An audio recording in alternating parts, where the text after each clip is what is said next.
தினமுமே நம்மை நாமே உற்று நோக்கணும், கண்காணிக்கணும், நாம் என்ன செய்கிறோன்னு பார்க்கணும். இதையெல்லாம் நான் ஏன் பார்க்கணும்? ஏன் பார்க்கணும்னா, மொத்தம் பண்ணுறதே தப்பாக இருக்குது, அதனால் பார்க்கணும். நாம் செய்யக்கூடிய எல்லா விஷயங்களுமே சரியாக இருக்குதுன்னு தான் காலையிலிருந்து மாலை வரைக்கும் நாம் நினச்சிட்டு இருப்போம். ஆனால் செஞ்சதெல்லாம் பார்த்தா மொத்தமே தப்பாக இருக்கும். நான் கூட அப்படி பார்த்துருக்கேன். நிறைய நாட்கள் பார்ப்பது வழக்கம். நிறைய கோவிலுக்கு தான் போகிறோம், திருவாசகத்தை பாடுறது, உழவாரம் செய்ய பண்ணுறது எல்லாமே இறைவன் சார்ந்த விஷயத்தை செய்யும் பொழுதே கரெக்டாக தூங்கும்போது நான் நினச்சி பார்த்துருக்கேன் என்னென்னலாம் தப்பு பண்ணி எக்கச்சக்கமான தப்பு தான் அதிகமாக பண்ணியிருப்பேன்.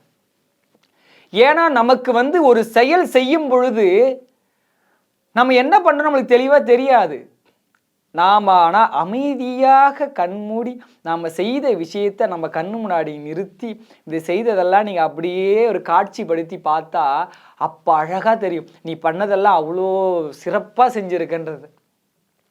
நாம் கண்டிப்பாக யாரையாவது காயப்படுத்தியிருப்போம், கண்டிப்பாக யாரையாவது குறை சொல்லியிருப்போம், கண்டிப்பாக யாரையாவது கடும் வார்த்தைகளால் உள்ள புதிய புதிய வார்த்தையை வச்சு திட்டியிருப்போம். அப்படி ஏராளமான விஷயங்களை செஞ்சுருப்போம். இதையெல்லாம் இப்போ எப்போ நம்ம குறைக்கிறது? நாம் எல்லாருமே நினைப்போம் நம்ம ஒரு நல்ல நெறியில் போகிறோம், சிவ வழிபாடு, சிவத்தை நோக்கி போகிறோம், பக்தியை நோக்கி போகிறோம், இதில் மேம்பாடு அப்படின்னு நம்ம நினைக்கிறோம். அப்போ இந்த மேம்பாடு அடையாமல் நம்மளுடைய முன்னேற்றத்தை சீர்குலைக்கக்கூடிய விஷயங்கள்லாம் என்னன்னு நம்ம பார்த்தா தானே அதை தவிர்க்க முடியும். அப்போ அதை தவிர்க்கணும்னா நம்ம என்ன செய்யணும்? முதல்ல நாம் இன்னைக்கு என்னென்னலாம் செய்தோம், எப்படியெல்லாம் யார் யாரை திட்டணும், எப்படியெல்லாம் சாமியிட நெருங்க முடியாத விஷயத்தெல்லாம் செஞ்சோன்றதை நாம் பார்த்தாதான் நமக்கு தெளிவுன்றது ஒன்று வரும். அப்போ தான் நாம் செய்யக்கூடிய விஷயங்களை நாம் கவனித்து செய்வோம், பொறுமை உருவாகும்.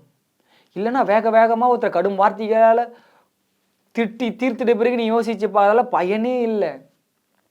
தீயினால் சுட்ட புண் உள்ளாரும் மாறாதே, நாவினால் சுட்ட வடு. ஒரு தீயினால் இந்த சதை சுட்டுட்டா கூட அது ஆறி போயிட்ட பிறகு எந்த இடம் சுட்டுச்சுன்னு தெரியாது, அது ஒன்றுமே இல்லை, மறந்து போயிடுவோம். இப்போ நமக்கு தலையில் அடியோ இல்லை முதுகு அடியோ எவ்வளோ பட்டிருக்கோம், நாமளே எப்பயாவது பார்த்தா தான் ஆமாம் அது அப்போ பட்டுச்சுன்னு ஒரு எப்பயுமே நினைப்பில் இருக்குது கிடையாது.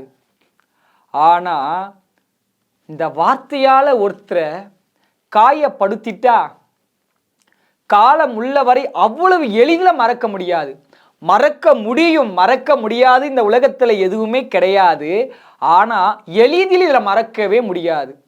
அந்த வார்த்தை நம்மளை காயப்படுத்திடுச்சுனோ இது மனசு அவ்வளோ சீக்கிரம் இடம் தராது, ஆறவே விடாது.